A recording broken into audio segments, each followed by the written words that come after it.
नमस्कार सभी को, प्रणाम सभी को, नमन सभी को। आज हम बात करने वाले हैं ज्ञान की जो देवी हैं,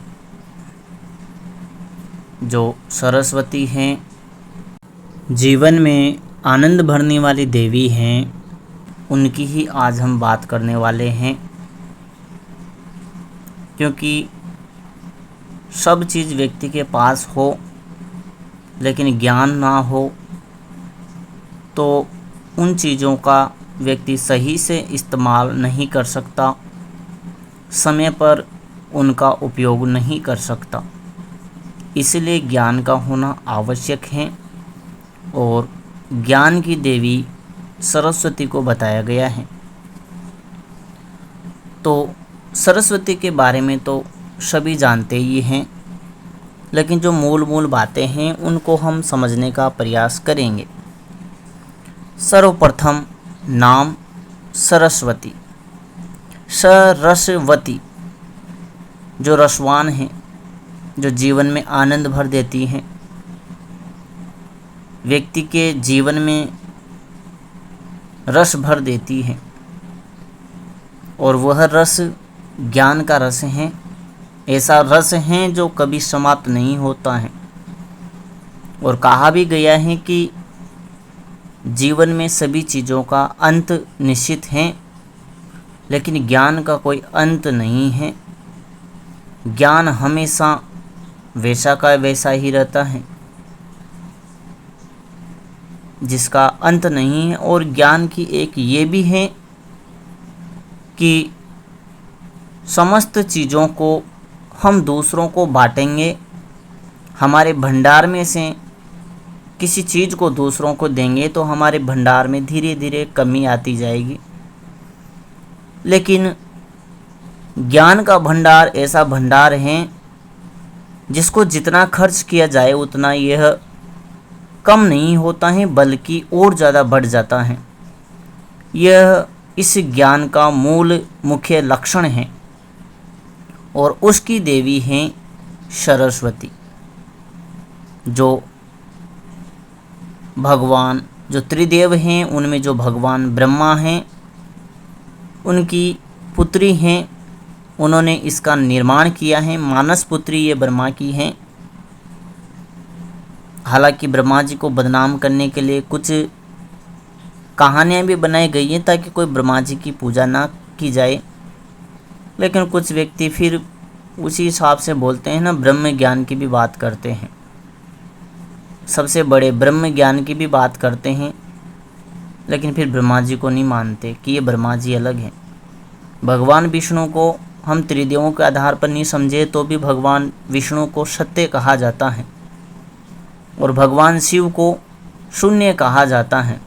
फिर ब्रह्मा जी कौन है? उनको भी तो कुछ ना कुछ तो कहा जाना चाहिए ना। ज्ञान की शुरुआत यहीं से होती है। सृष्टि के निर्माता ही यही हैं, लेकिन वह शक्ति कहाँ से आती है? सरस्वती से। कोई व्यक्ति ब्रह्मा के समान सृष्टि निर्माता कब बनेगा? जब उसके पास ज्ञान हो, और ज्ञान कहाँ से आएगा? सरस्वती से। तो उन्हीं की हम बात कर रहे हैं। नाम हमने समझा, ज्ञान की देवी हैं, बुद्धि का विकास करती हैं। सभी ने देखा होगा वह सफ़ेद वस्त्र धारण करती हैं। पहली बात तो ये कि सफ़ेद वस्त्र पवित्रता का प्रतीक हैं। जहाँ पर भी सफ़ेद वस्त्र हैं या सफ़ेद रंग है तो वो पवित्रता का प्रतीक है। पवित्रता का प्रतीक इसलिए है क्योंकि उसमें कुछ भी धब्बा लग जाए तो वो दिखाई देता है। भले ही पूरे ही सफ़ेद वस्त्र हो, उसमें कहीं पर धब्बा भी लगेगा तो वो भी दिखाई देगा। इसलिए सफ़ेद वस्त्र को पवित्र माना गया है, और पवित्र है भी सही। सांकेतिक रूप से उसको पवित्र माना गया है, क्योंकि अगर एक वाइट स्क्रीन में कहीं पर एक काला सा बिंदु भी लगा दिया जाए और पूछा जाए कि आपको क्या दिखाई दे रहा है, तो व्यक्ति सारी चीज़ों को इग्नोर करके ये बोलता है कि हमें एक काला बिंदु दिखाई दे रहा है। यानी कि सभी को वो काला बिंदु दिखाई दे रहा है, लेकिन वो जो पूरा इतना बड़ा वाइट है, इतना बड़ा वो बिंदु नहीं दिखाई दे रहा, वो काला ही दिखाई दे रहा है। इसलिए इसको पवित्रता का प्रतीक माना गया है, क्योंकि इसमें धब्बा लगने के बाद वह अपवित्रता आ जाती है, उसमें व्यक्ति का ध्यान उसी चीज़ पर जाएगा। भले ही पूरा ही बैकग्राउंड सफ़ेद हो, लेकिन वो कोई नहीं कहेगा कि हमें पूरा बैकग्राउंड सफ़ेद दिखाई दे रहे हैं, उसमें एक काला सा बिंदु है, ऐसा नहीं कहेंगे। वो कहेंगे कि हमें एक काला बिंदु दिखाई दे रहा है, यानी कि पूरा सफ़ेद कलर इग्नोर कर दिया, सिर्फ काला दिखाई दे रहा है। तो सफ़ेद जो रंग है वह पवित्रता का प्रतीक है। दूसरा शांति का प्रतीक है। जब भी शांति चाहिए तो सफ़ेद वस्त्र को या सफ़ेद रंग को सांकेतिक रूप से बताया जाता है। जहाँ पर भी सफ़ेद होगा कि यह शांति का प्रतीक है। कहीं पर लड़ाई झगड़ा भी हो जाए तो वहाँ पर जैसे बड़ी बड़ी कोई फौज वगैरह होती है तो सफ़ेद रंग दिखा दिया जाता है, तो भाई हम समर्पण करते हैं, हमें शांति चाहिए, इस प्रकार से एक अर्थ लगाया जाता है। तो यह शांति का प्रतीक भी है सफ़ेद रंग। एक सफ़ेद रंग पवित्रता का प्रतीक है, वहीं वह सफ़ेद रंग शांति का प्रतीक है, और वही सफ़ेद रंग सत्य का भी प्रतीक है।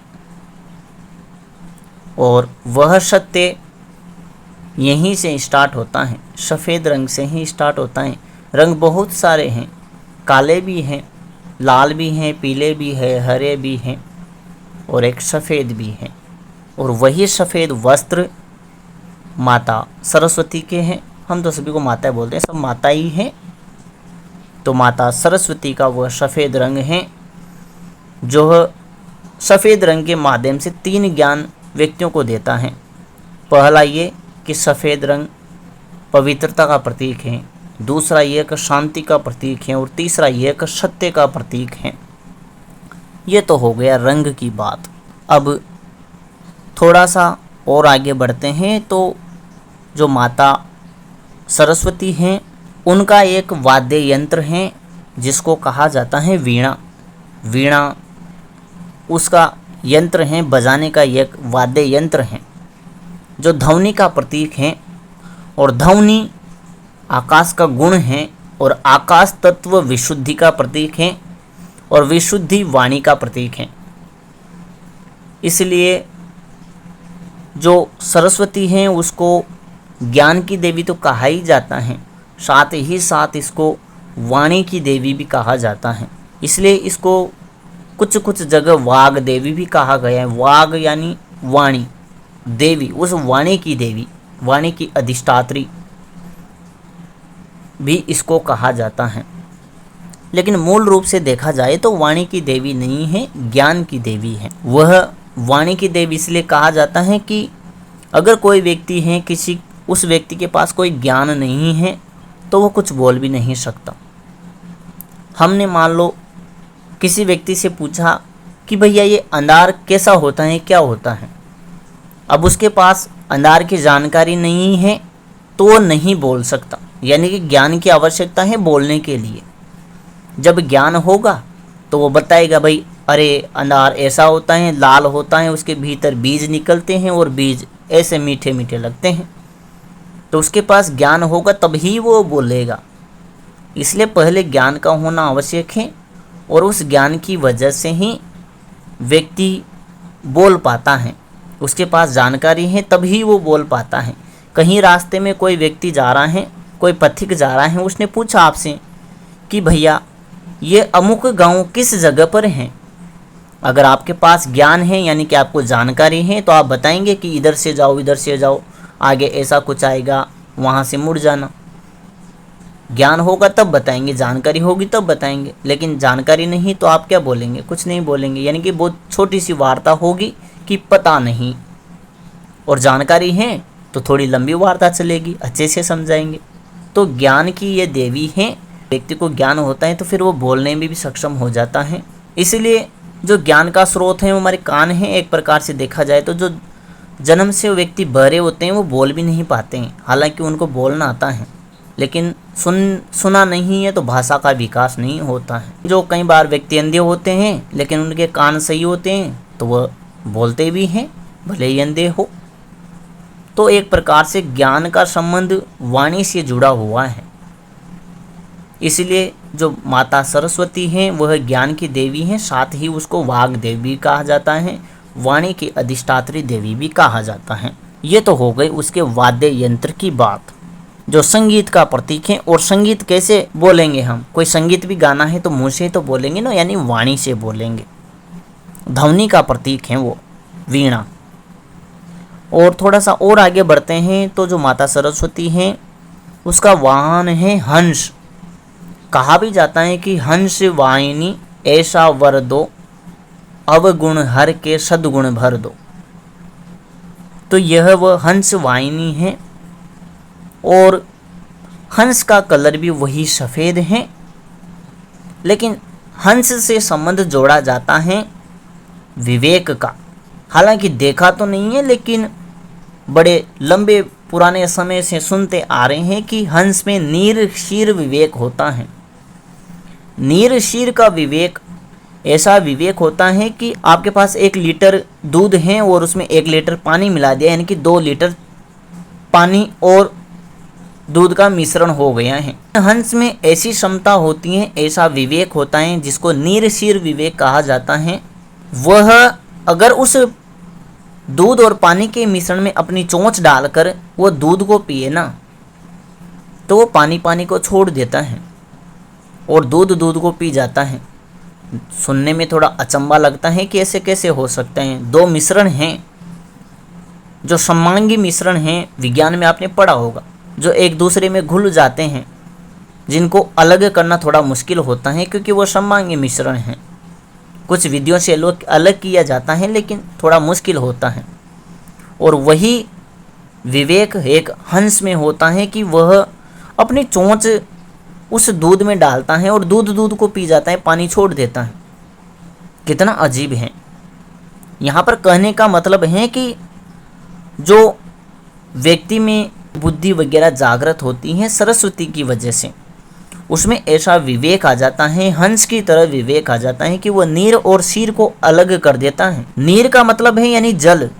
जल यानी एक प्रकार से है तो बहुत ही अमूल्य है जल, लेकिन सामान्य अर्थ लगाया जाता है कि जल एक सामान्य प्रकृति है और उसका मूल्य नहीं है, और दूध थोड़ा मूल्यवान है, इस प्रकार से समझा जाता है। लेकिन देखा जाए तो जल बहुत मूल्यवान है। समझाने के आधार पर हम यहाँ पर समझा रहे हैं कि नीर यानी जल और क्षीर यानी दूध, यानी कि दोनों की मात्रा 1-1 लीटर है तो दूध का मूल्य लगेगा, लेकिन उसका पानी का थोड़ा कम लग रहा है मूल्य, ऐसा हम समझ सकते हैं। लेकिन दूध का मूल्य ज़्यादा है, यानी कि पानी का मूल्य अगर 1 लीटर का 10 रुपये है या 20 रुपये है तो दूध का लगभग 50-60 रुपये, 70 रुपये, 80 रुपये है। तो कहने का मतलब ये है कि व्यक्ति में ऐसा विवेक आ जाता है। यहाँ पर हम थोड़ा सा और समझाने का प्रयास करते हैं। हम जल को मानते हैं असत्य और दूध को मान लेते हैं सत्य, तो वह हंस के समान व्यक्ति बन जाता है। उसमें इतना विवेक आ जाता है कि वह इस संसार में सत्य भी मिला हुआ है, असत्य भी मिला हुआ है, सत्य ज्ञान भी है, असत्य ज्ञान भी है, लेकिन दोनों के दोनों मिश्रण हैं, मिले हुए हैं। तो साधक में ऐसा विवेक आ जाता है कि वह सत्य को छांट लेता है, दूध को छांट लेता है, ग्रहण कर लेता है और पानी को छोड़ देता है, असत्य ज्ञान को छोड़ देता है। यह है नीर शीर विवेक, जो हंस के समान व्यक्ति बन जाता है।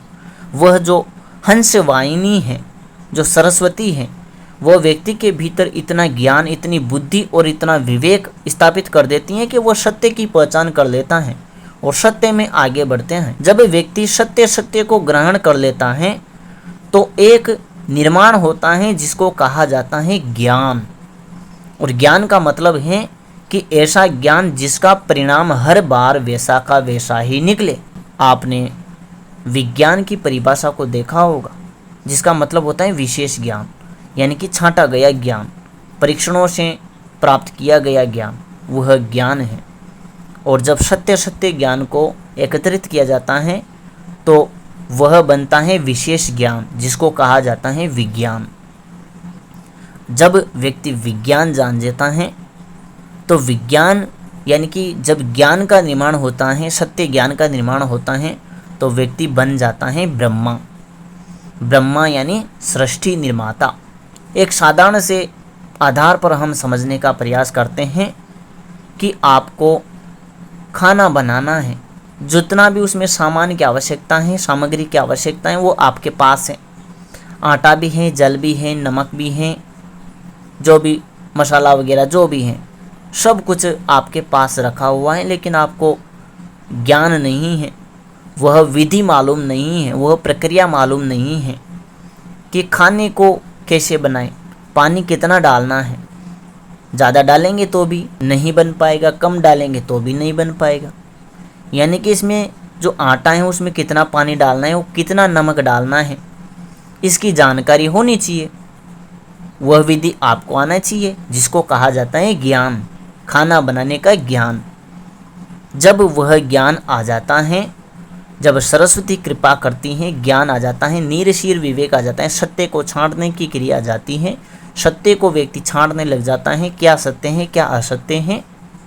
जब सत्य को वो ग्रहण करता है तो ज्ञान का निर्माण होता है। जब ज्ञान का निर्माण होता है तो वाणी का निर्माण होता है। वाणी के निर्माण से आशय है कि व्यक्ति ऐसे मधुर वचन बोलने लग जाता है, क्योंकि ज्ञान हो गया है तो वो समझने लग जाता है कि इस व्यक्ति से कैसे बात करनी चाहिए, कितना सम्मान करना चाहिए, क्या क्या बोलना चाहिए, कितना बोलना चाहिए। इस चीज़ का उसे ज्ञान हो जाता है तो वह मधुर वचन बोलने लग जाता है। वाणी मीठी नहीं होती है।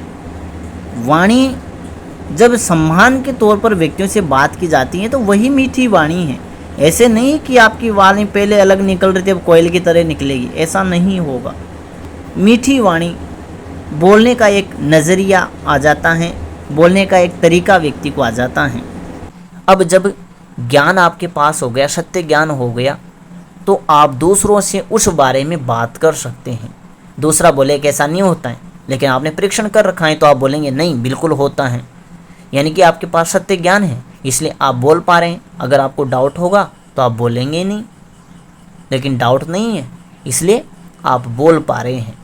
ये है सत्य ज्ञान। और उस सत्य ज्ञान का निर्माण होता है सरस्वती से। जब सत्य ज्ञान का निर्माण होता है तो व्यक्ति ब्रह्मा बनता है, और ब्रह्मा से फिर सृष्टि का निर्माण होता है। सृष्टि का निर्माण कैसे होता है?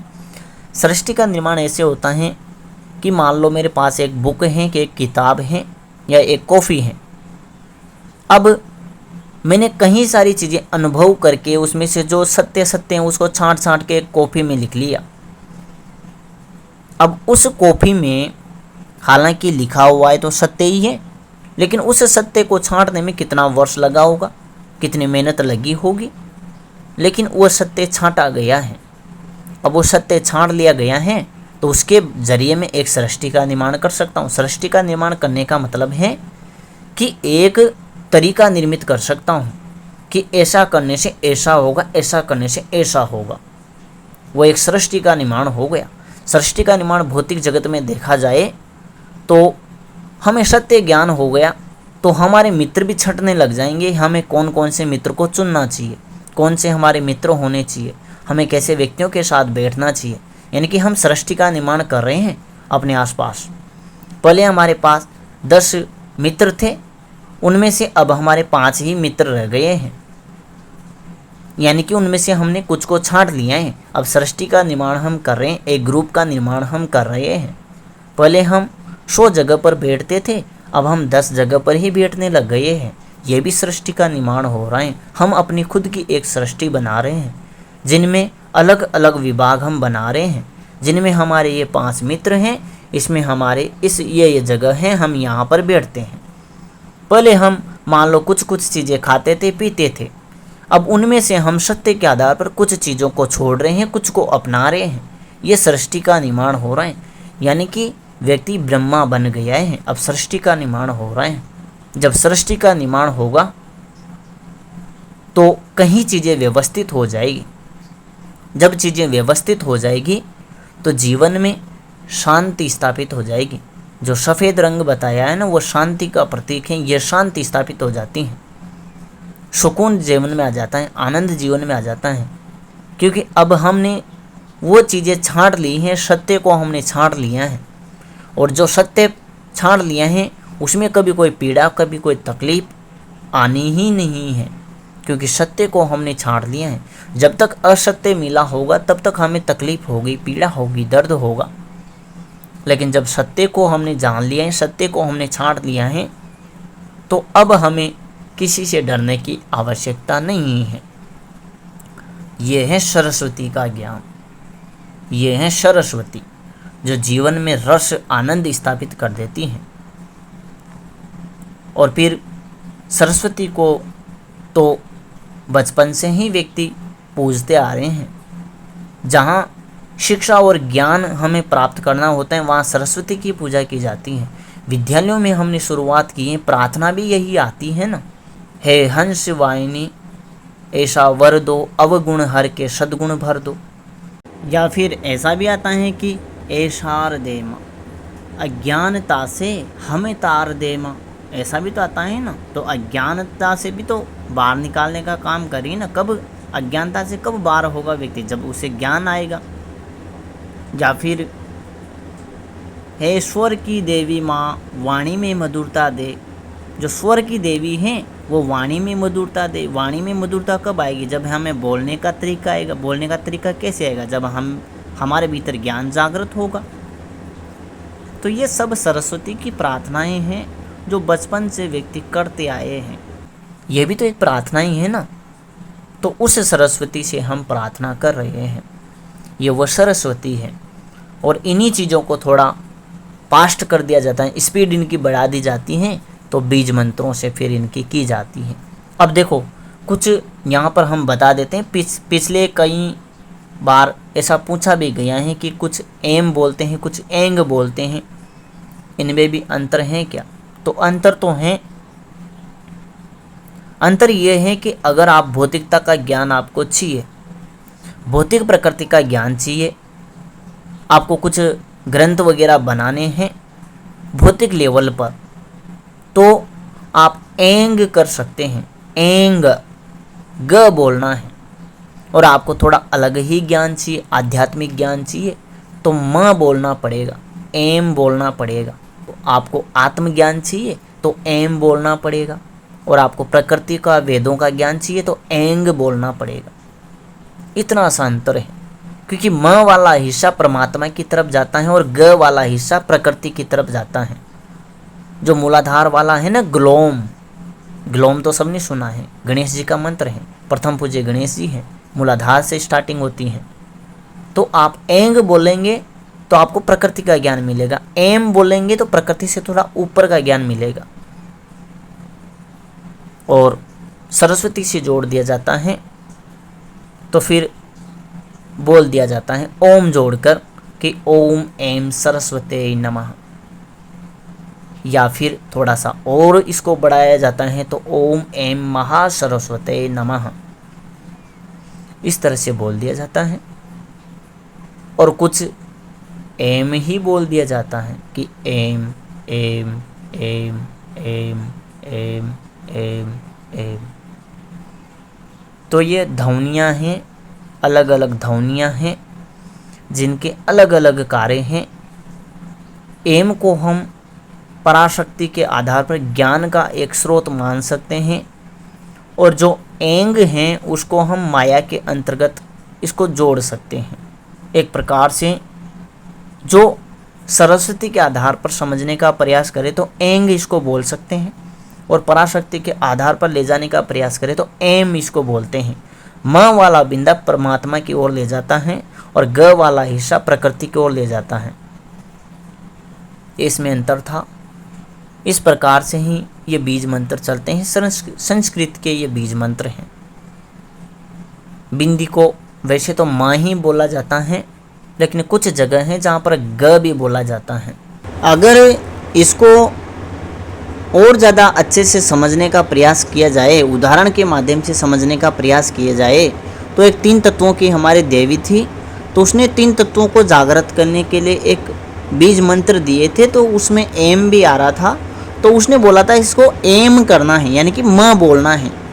और एक अलग मंत्र दिया गया था, बीज मंत्रों के माध्यम से दिया गया था, जिसमें मृत्युंजय सिद्धि का वो था, तो उसमें ग बोलने के लिए कहा गया था कि इसमें एंग बोलना है। यानी कि जो मृत्युंजय सिद्धि है वो भौतिक आधार पर है, तो उसमें ग जोड़ना है।